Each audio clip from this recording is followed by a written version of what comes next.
Que la grâce du Seigneur Jésus-Christ, l'amour de Dieu et la communion du Saint-Esprit soient avec vous tous. Amen.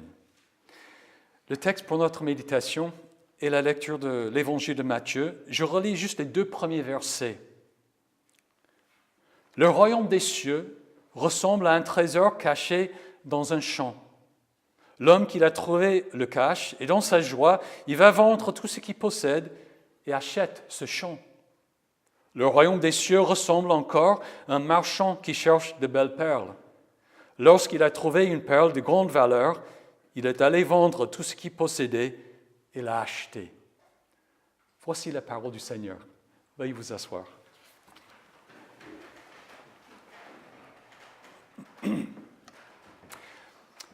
J'avais, il y a longtemps, un camarade de service militaire qu'on appelait Doc, en anglais. Ça veut dire canard en français. Je ne sais plus pourquoi on l'appelait canard, Doc. Doc faisait partie de notre petit groupe de motards. Tandis que nous autres roulions sur des motos de marque japonaise, Doc avait une Harley Davidson, une grosse moto avec des coffres et un pare-brise. Entre autres choses, Doc portait des bottes en cuir, noires, bien sûr, avec des protège-talons en fer. Lorsqu'on roulait la nuit, il posait ses bottes légèrement sur la route, ce qui faisait un nuage d'étincelles comme une meuleuse sur le métal. Nous le trouvions très cool. Doc était un bon gars. Il aimait boire de la bière, mais il ne provoquait pas de bagarre. Il était généralement calme et respectueux des autres. Doc n'était pas chrétien. Je lui parlais souvent de la foi chrétienne, mais cela ne l'intéressait pas. Il disait qu'il penserait à tout cela quand il serait vieux, tandis qu'il était jeune, il allait jeter sa gourme. En 1979, notre escadrille a été déployée à bord d'un porte-avions basé au Japon. Avant de débarquer, nous avons passé 3 semaines au port de Yokosuka. Un jour, je causais de choses et d'autres avec Doc, et j'ai abordé encore le sujet de la foi. Je lui ai expliqué qu'il devait y penser maintenant, qu'il ne devait pas ignorer Dieu jusqu'à ce qu'il soit vieux. En effet, on ne se moque pas de Dieu, et personne ne peut connaître le jour de sa mort. Il a encore une fois écarté mes arguments. Mais le soir du même jour, Doc est sorti pour faire une tournée dans les bars en ville. Cela tournait très mal et il s'est fait rouer de coups, comme l'homme dans la parabole du bon Samaritain. Le lendemain, ayant appris qu'il était hospitalisé, je suis allé lui rendre visite. Il était au lit, couvert de bleus et de blessures. Aussitôt que j'ai croisé son regard, nous avons tous les deux pensé à notre discussion de la veille. Je n'ai pas pu m'en passer. Je lui ai dit, « Je te l'avais bien dit, n'est-ce pas? C'est maintenant que tu as la possibilité de croire en Christ. Il ne faut pas la négliger. Tu ne sais pas si tu pourras croire quand tu seras vieux. » Nous avons terminé notre service militaire l'année suivante. J'ai perdu contact avec Doc et ne sais donc pas ce qu'il est devenu. De toute façon, il n'est pas devenu chrétien pendant que je le connaissais. Cet incident m'a marqué. Il est gravé dans ma mémoire de façon indélébile. Peut-être qu'il m'a tant marqué parce que l'idée de jeter sa gourme pendant qu'on est jeune et de s'occuper de Dieu plus tard dans la vie m'a tenté, moi aussi. Il est possible que nous y ayons tous pensé. Mais cet incident m'a convaincu davantage que nous ne devons pas tourner le dos à Dieu lorsqu'il se présente à nous, lorsqu'il nous appelle. Comme Paul a dit aux Corinthiens, « Voici maintenant le moment favorable, voici maintenant le jour du salut. » Par le moyen des 3 courtes paraboles que nous venons de lire, Jésus nous révèle un aspect important du royaume des cieux. Le royaume se présente à nous comme une grande occasion inattendue, avec des bénéfices incroyables. Et quand elle se présente, nous pouvons saisir l'occasion et jouir des bénéfices, ou nous pouvons la laisser passer et peut-être la regretter à jamais. Jésus ne veut pas que nous regrettions d'avoir raté le royaume des cieux. Du coup, il nous donne ces 3 comparaisons pour nous instruire afin que nous recevions maintenant ce qu'il nous offre. Dans ces paraboles, l'expression « le royaume des cieux » est plus ou moins synonyme du salut et de la présence de Dieu. Le royaume des cieux est la condition de vie que nous demandons dans la prière lorsque nous disons « que ton nom soit sanctifié, que ton règne vienne, que ta volonté soit faite sur la terre comme au ciel. » Luther dit dans le catéchisme que le règne de Dieu a lieu quand le Père céleste nous donne son Saint-Esprit pour que, par sa grâce, nous croyions en sa sainte parole et menions une vie pieuse, ici dans le temps et là-bas dans l'éternité. Mais puisque nous ne voyons pas Dieu, et souvent ne reconnaissons pas son règne, ses actions dans le monde, Jésus nous l'explique par des comparaisons faciles. Un trésor caché, une perle de grande valeur et le tri de bons poissons des mauvais. Il dit, le royaume des cieux ressemble à un trésor caché dans un champ. L'homme qui l'a trouvé le cache et dans sa joie, il va vendre tout ce qu'il possède et achète ce champ. Le royaume des cieux ressemble encore à un marchand qui cherche de belles perles. Lorsqu'il a trouvé une perle de grande valeur, il est allé vendre tout ce qu'il possédait et l'a acheté. Le royaume de Dieu ressemble à un trésor caché ou à une perle de grande valeur parce que nous la rencontrons à l'improviste. Certains sont comme l'homme qui a trouvé le trésor caché dans le champ. Il ne faisait pas de chasse au trésor. Il a trouvé le trésor par hasard. Cependant, l'ayant découvert, il a bel et bien reconnu ce sur quoi il était tombé. Et dans sa joie, a fait le nécessaire pour retenir ce trésor. Il a vendu tout ce qu'il possédait afin d'acheter le champ et ainsi avoir droit au trésor.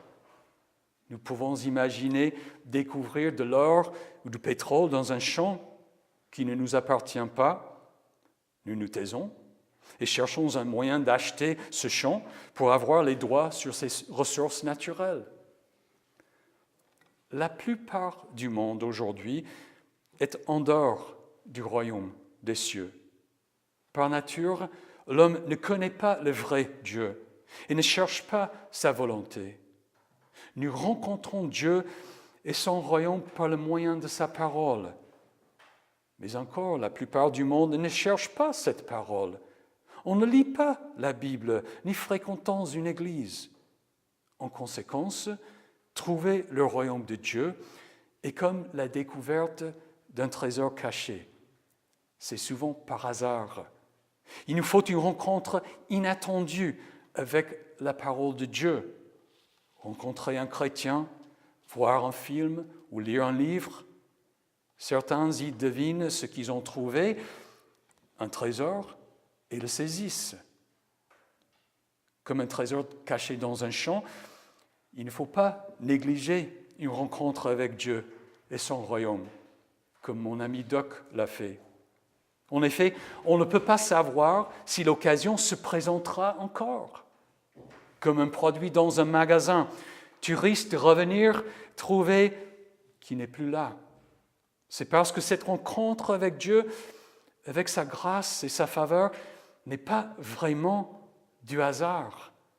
C'est l'appel de Dieu. Il fait en sorte que tu rencontres sa parole. Si tu laisses passer l'occasion, tu risques de ne plus la voir. En effet, tu ne la cherchais pas. D'autres personnes sont comme le marchand de belles perles. Puisqu'il cherchait des perles, il n'est pas tout à fait surprenant qu'il en ait trouvé une de grande valeur. Pourtant, celle-ci était d'une valeur inédite, de sorte qu'il a jugé comme un trésor unique. Du coup, lui aussi a vendu tout ce qu'il possédait pour l'acheter. Le royaume de Dieu ressemble à une perle de grande valeur aussi parce qu'il est d'une valeur sans égale.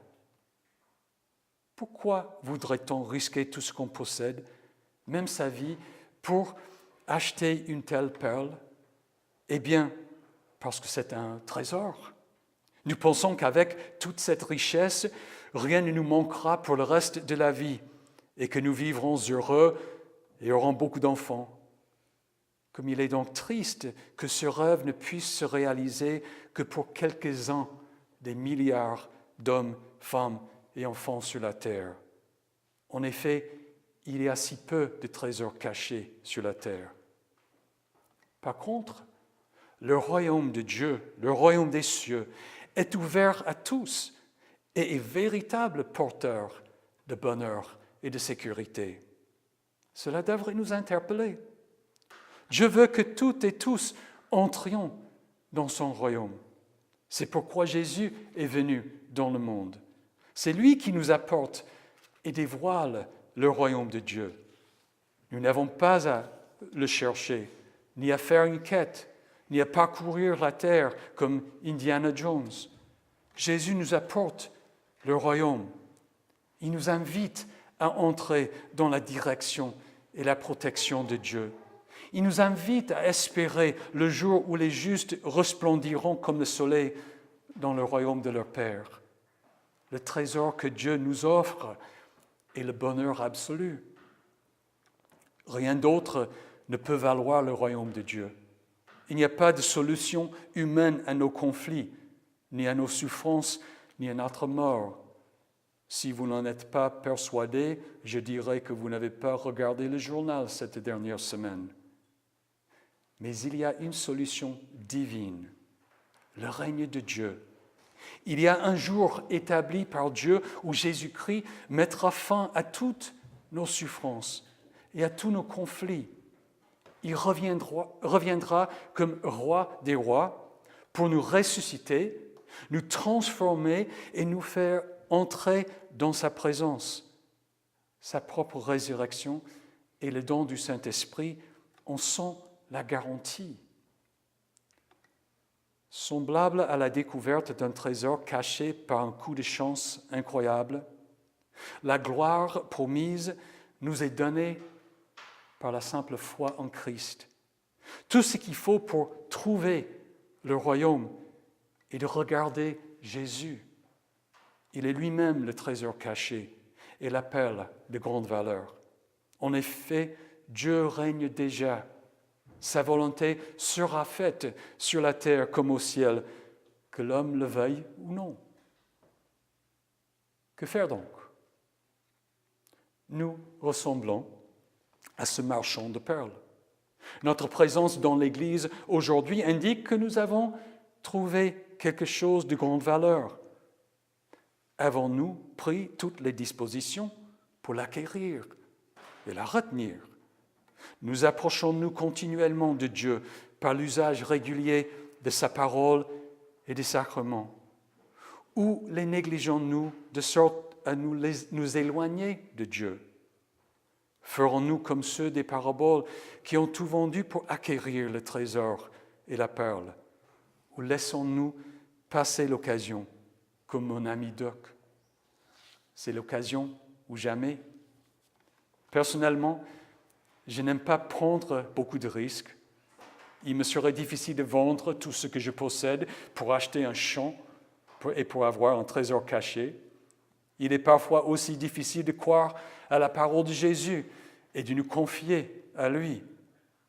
Pour ce faire, nous devons être convaincus de sa puissance. Trop souvent, nous ne reconnaissons pas la puissance et la valeur du royaume des cieux parce que nous voyons trop de mal dans le monde, comme des attaques cette dernière semaine. Alors Jésus répète un thème que nous avons déjà rencontré dimanche dernier dans une autre parabole.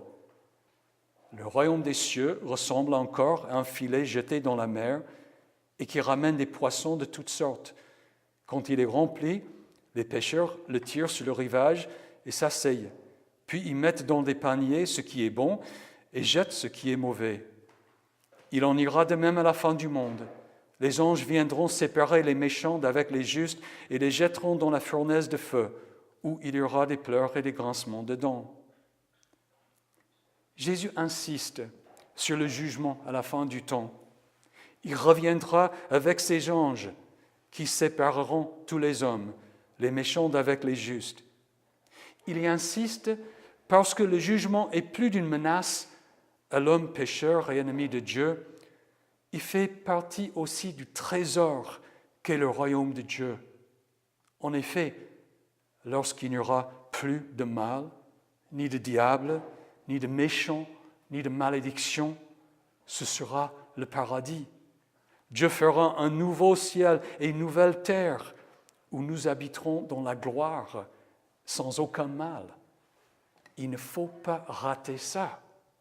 Il nous faut l'attitude de l'apôtre Paul, qui a abandonné carrément son ancienne vie, a tout vendu pour avoir Christ. Il dit, « Je considère même tout comme une perte à cause du bien suprême qu'est la connaissance de Jésus-Christ, mon Seigneur.